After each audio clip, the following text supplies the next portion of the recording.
rolou pra Dudu, deixou pra Elvis, ameaçou girar, tocou pra Gé na ponta direita, vai fazer o gol. Linda finta, fintou, bateu cruzado, defendeu o goleiro, a bola vai entrando, é gol! Toró!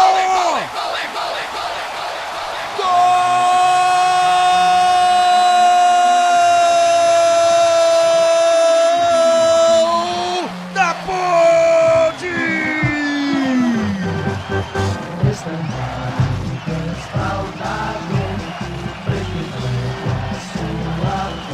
Na marca de 45 minutos.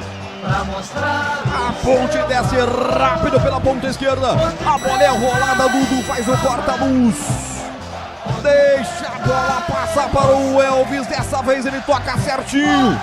O Gé na ponta direita faz uma jogada sensacional, magistral. Bate cruzado, o goleiro faz uma defesaça, mas aí quando ele deixa passar, Jonathan Toró chega para tocar.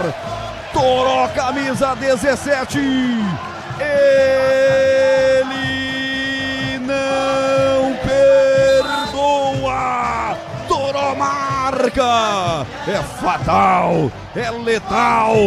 Toró, você é o tal. E vai deixando a Ponte em vantagem no estádio Moisés Lucarelli. Dá meio gol pro Gé, dá uma partezinha para o Elvis.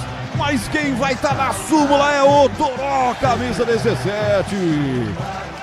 Alô, segunda fase, eu tô chegando. O que vale é o detalhe, conta aí, bebê.